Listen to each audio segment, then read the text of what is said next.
procesos históricos y procesos de trauma, sabemos que esto puede a veces aparecer por secuencias que no son lineales, sino que hay momentos donde aparece la memoria, hay hitos que precipitan ciertos testimonios, por lo tanto hay que acogerlo, hay que valorarlo, y en ese sentido siempre es importante rescatar a quienes cumplen con este trabajo de acompañarnos a visitar nuestra memoria, y por eso, Manuel, muchas gracias por este regalo a la memoria.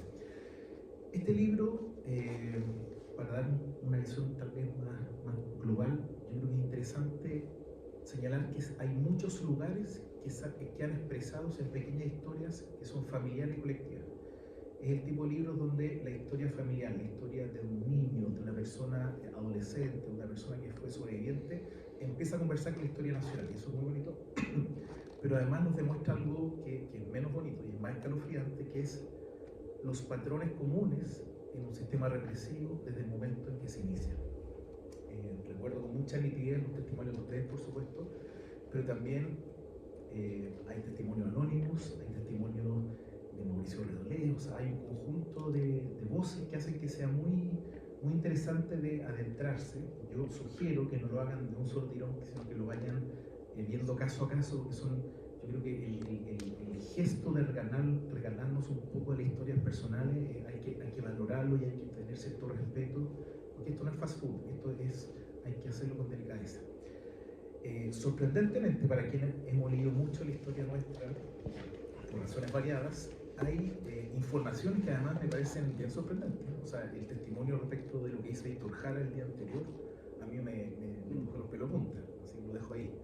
El testimonio respecto de un ex GAP, un compañero que se dirige hacia el Palacio de la Moneda a defender a su presidente, también es muy interesante en ese sentido. Es decir, uno puede acompañar un proceso histórico y ver de qué forma fue marcando a estas personas. Yo sí quisiera detenerme en dos elementos más. En primer lugar, me di cuenta que era bastante sintomático que había tres cosas que se repetían en todos los testimonios. Incluso en el caso de Winfred, que es un caso un poquito aparte, y también separa los casos de personas que están desde Argentina mirando nuestro proceso. Lo primero es esta perplejidad, ¿no? Esto que está pasando no lo puedo creer. Este Chile perplejo que en algún momento se habló en los 90, o el horror que muestra lo que nadie esperaba que ocurriera, pese a que todos sabemos desde nuestra historia familiar, nuestros padres, o sea, mis padres, todos me han contado que todos sabían que podía venir algo. Sin embargo, una parte del pueblo chileno decía, esto va a pasar. Y cuando pasa es impresionante, es paralizante. Y cuando dice, no puede ser que bombardeen, y van y pasan los CAP, la persona que cuenta el testimonio también transmite esa sorpresa que es bien significativa. Lo segundo es esto que me parece que está presente en muchos relatos, que es el silencio. Una cosa bien chocante en cómo en las pequeñas trazos de historia se expresa. Sabíamos como niños que ya no podíamos hablar de ciertas cosas con las cuales me siento muy identificada a mi llegada a Chile. Yo sabía que no podía hablar y a mi madre se le llevan los de la reilla a hacer un interrogatorio. Yo sabía esas cosas que uno sabe en nuestras historias personales y familiares, donde pasó la repre, uno sabe que no tenía que hablar. Y nadie lo tuvo que explicar, pero uno sabe que no tenía que hablar. Entonces, eso también está expresado.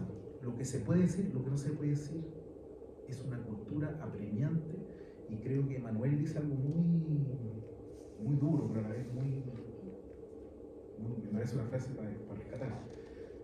Un Chile mustio y poco sonriente. Y otro testimonio de una mujer va en la misma dirección. No recuerdo haber reído durante muchos meses. Es bien impactante, si uno lo toma desde lo personal y lo colectivo. Y el tercer elemento, ya pasando entonces de la perplejidad al silencio, es ya derechamente el carácter imborrable de lo que las personas no están transmitiendo. Entonces, esas tres secuencias están presentes en estas hojas, y yo le quiero decir a Manuel que aquí falta toda una parte de la historia. O sea, esta es como la entrada al horror, pero no es el camino al infierno, y todos sabemos a qué me refiero. Magdalena lo ha señalado con mucha prudencia, el tema de la represión y la dureza que uno conoció en los centros de detención y tortura y exterminio. Pero aquí no se entra en eso, se esboza lo que viene, se esboza el horror, pero no se entra en el horror. O sea, esto no es Primo Levi, no es el horror en su peor expresión. En ese sentido, es una invitación a conocer nuestra historia. Y lo segundo, que es la parte bonita de nuestro pueblo, es tampoco se cuenta la resistencia. También me llama la atención.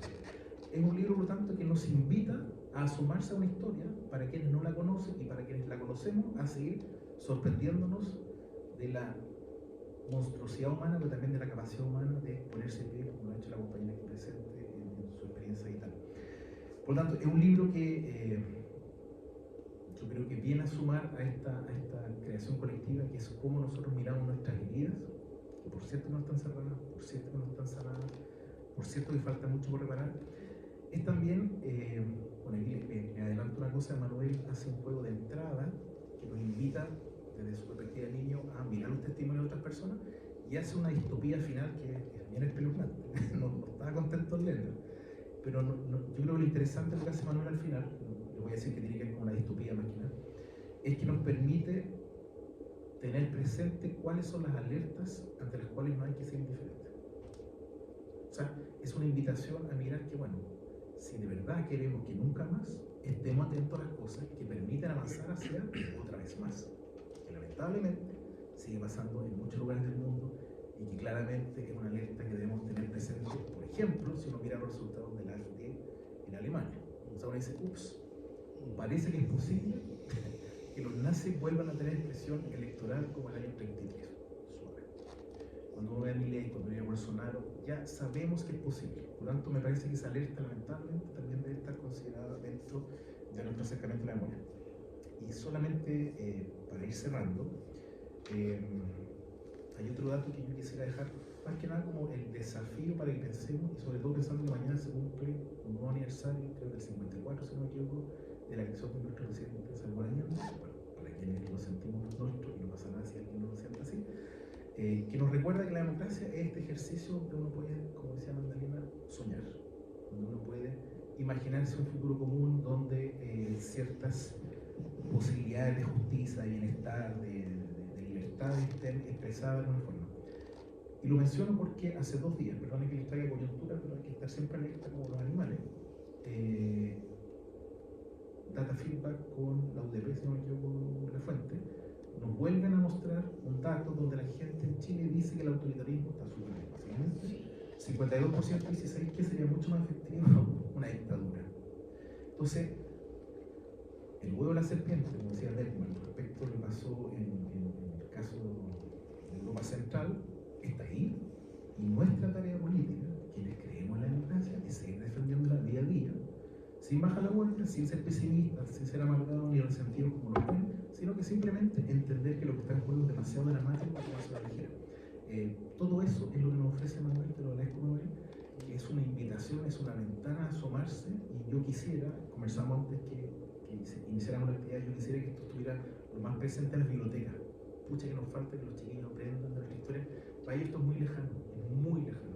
Entonces, lamentablemente, y tal como pasa en Alemania, en Japón, en lugares donde la memoria es algo que es parte de la vida del debate público, hay que volver a contar la historia una y mil veces, aunque nos moleste, aunque nos duela, porque tiene muchas entradas, y cada una de esas entradas nos permite